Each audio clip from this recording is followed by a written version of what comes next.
जय हिंद, वंदे मातरम। दोस्तों, आज की इस नए वीडियो में आप सभी का स्वागत है। दोस्तों, आप लोग अपना आज के पेपर मिला लीजिए, ठीक है। आंसर की आप लोगों के लिए लेकर आ गए हैं, ठीक है। Economy educational of ancient India का, ठीक है। यह 15/5/2024 का पेपर है। अपना जल्दी से आंसर की मिला लीजिए, कितना सही हुआ। तो चलिए बिना देर किए इस वीडियो को हम लोग शुरू करते हैं।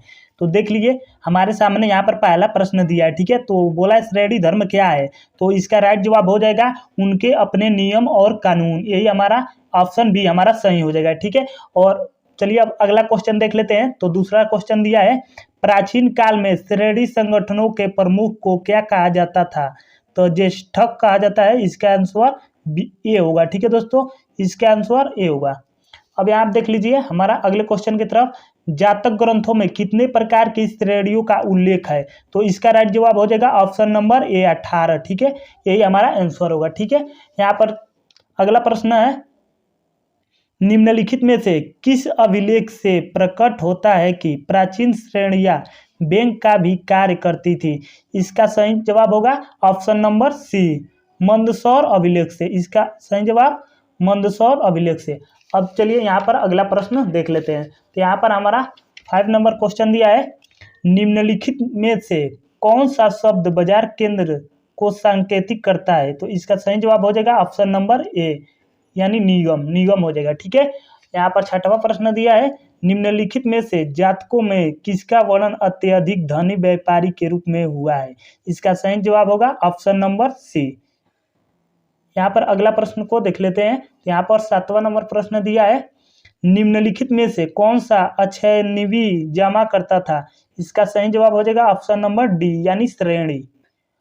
यहाँ पर अगला प्रश्न दिया है, मिताक्षरा का लेखक कौन था। इसका सही जवाब हो जाएगा विज्ञानेश्वर। इसका सही जवाब होगा विज्ञानेश्वर, ऑप्शन नंबर हमारा ए, ठीक है। यहाँ पर अब अगला प्रश्न देख लेते हैं। 9 नंबर प्रश्न दिया है, निम्नलिखित में से कौन एक वार्ता का घटक नहीं है। इसका सही जवाब होगा ऑप्शन नंबर बी, यानी शिक्षा हो जाएगा इसका जवाब, ठीक है।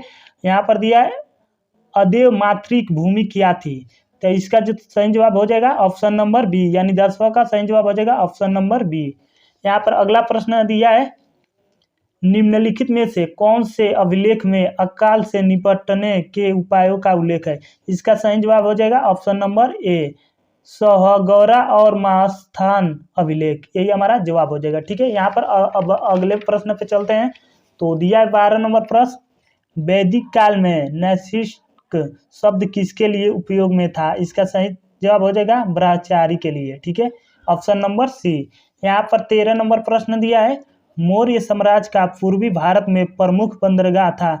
इसका सही जवाब हो जाएगा ऑप्शन नंबर बी, ठीक है। अगले प्रश्न की तरफ चलते हैं। तो देख लीजिए यहाँ पर हमारा प्रश्न दिया है, वेदांगों की संख्या कितनी है, तो इसका सही जवाब हो जाएगा ऑप्शन नंबर डी, यानी 6 होती है, ठीक है।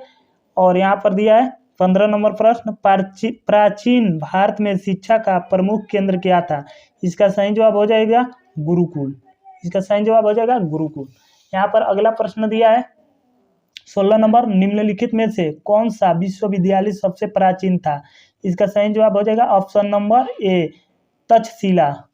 यहाँ पर 17 नंबर प्रश्न दिया है, विक्रमशिला विश्वविद्यालय का संस्थापक कौन था। इसका सही जवाब हो जाएगा ऑप्शन नंबर बी, धर्मपाल। यहाँ पर अगला प्रश्न दिया है, इंडिका का लेखक कौन था। इसका सही जवाब हो जाएगा ऑप्शन नंबर ए। यहाँ पर देख लीजिए 19 नंबर प्रश्न है, वैदिक काल में वर्षा के देवता कौन थे, तो इसका सही जवाब आ जाएगा ऑप्शन नंबर डी, यानी इंद्र थे। यहाँ अब अगले प्रश्न पे चलते हैं। तो देख लीजिए यहाँ पर दिया है, द्वितीय पुरुषार्थ कौन सा है। इसका सही जवाब हो जाएगा ऑप्शन नंबर बी, अर्थ है, ठीक है। 21 नंबर प्रश्न है, मंदसौर अभिलेख में वर्णित श्रेणी संगठन नाम था। इसका सही जवाब हो जाएगा ऑप्शन नंबर बी। यहाँ पर अगला प्रश्न दिया है, पाड़ी नामक व्यापारियों का प्रथम उल्लेख प्राप्त होता है। इसका सही जवाब हो जाएगा ऑप्शन नंबर सी, अर्थशास्त्र। 23 नंबर प्रश्न है, जातकों में उपजाऊ भूमि को कौन सी संज्ञा दी गई है। इसका सही जवाब हो जाएगा ऑप्शन नंबर ए, ठीक है। यहाँ पर अब अगले प्रश्न के देख लेते हैं, ठीक है। यहाँ पर 24 नंबर प्रश्न दिया है, प्राचीन भारत में भूस्वामित्व के समानतः कितने प्रकारों का उल्लेख मिलता है। इसका सही जवाब हो जाएगा ऑप्शन नंबर सी, 3, ठीक है। यहाँ पर अगला प्रश्न दिया है, ऋग्वेद में उपजाऊ जमीन को कहा जाता था। इसका सही जवाब हो जाएगा ऑप्शन नंबर ए, यहाँ पर अगला प्रश्न दिया है, शाक्यों और कोलियों में मध्य जल विवाद का वर्णन मिलता है। इसका सही जवाब हो जाएगा ऑप्शन नंबर ए, कुड़ाल जातकों में। ठीक है, यहाँ पर अगला प्रश्न दिया है, बिना बेगार के किसने सुदर्शन झील का जीर्णोद्धार कराया। इसका सही जवाब हो जाएगा ऑप्शन नंबर सी। ठीक है, अब अगले प्रश्न की ओर चलते हैं। ठीक है, तो यहाँ पर हमारा अगला प्रश्न दिया है, नंद वंश के एक शासक द्वारा नहर खुदवाने की सूचना किस अभिलेख से मिलती है। तो इसका सही जवाब हो जाएगा ऑप्शन नंबर डी, इनमें से कोई नहीं। 29 नंबर प्रश्न है, प्राचीन काल में ब्राह्मण्य क्या था। इसका सही जवाब हो जाएगा ऑप्शन नंबर ए, कर मुक्त भूमि। यहाँ पर अगला प्रश्न दिया है, मौर्य काल में शिक्षा का सर्व प्रसिद्ध केंद्र था। इसका सही जवाब हो जाएगा तक्षशिला। अगला प्रश्न दिया है, धर्मशास्त्रों में भू राजस्व की दर क्या है। इसका सही जवाब हो जाएगा ऑप्शन नंबर डी, 1/6। ठीक है, यहाँ पर अब अगला प्रश्न दिया है, भारतीयों के लिए सिल्क मार्ग किसने आरंभ किया। इसका सही जवाब हो जाएगा ऑप्शन नंबर बी, कुषाणों ने।